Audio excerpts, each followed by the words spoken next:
सगळ्या नेतृत्वाचं मनापासून मी आभार मानतो।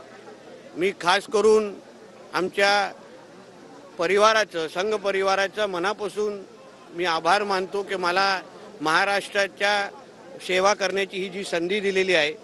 मी हिंदुत्ववादी विचाराचा कार्यकर्ता म्हणून महाराष्ट्र राज्यामध्ये हिंदुत्व अजून भक्कम करण्यासाठी मी माझ्या पदाचा जास्तीत जास्त उपयोग करीन एवढा विश्वास मी महाराष्ट्रातल्या हिंदू समाजाला या निमित्ताने निश्चित पद्धतीने देईन। त्याचबरोबर माझा मतदारसंघ कणकवली, देवगड, वैभववाडीच्या सगळ्या जनतेचं मी मनापासून आभार मानेन, कारण का त्यांच्याच आशीर्वादामुळे मी आमदार होऊ शकलो आणि आज मंत्रिपदाची शपथ घेऊ शकतो। माझं रक्तच भगवा असल्यामुळे माझा कुर्ता पण आज भगवा आहे।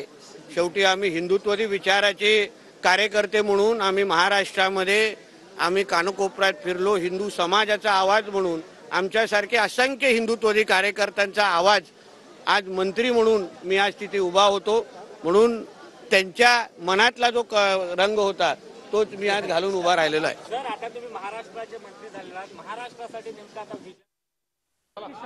आतमध्ये कोणी नाही आहे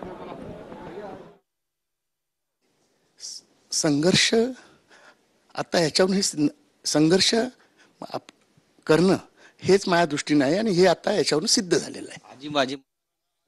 आज शपथविधीसाठी गेलं होतं। आम्ही स्वतःहून माननीय शिंदे साहेबांना सांगितलं की आपल्याला जर अशा पद्धतीनं आमच्या अनेक सहकार्याला साहेबांना इच्छा असून सुद्धा यावेळी त्यांना संधी देता आली नाही, तर त्यांना संधी देण्यासाठी 2.5 वर्षाचा फॉर्म्युला करण्याचा पूर्ण अधिकार आज ज्या शिवसेनेच्या मंत्र्यांनी शपथ घेतलेले त्यांनी लेखी स्वरूपामध्ये माननीय पक्षाचे मुख्य नेते आणि उपमुख्यमंत्री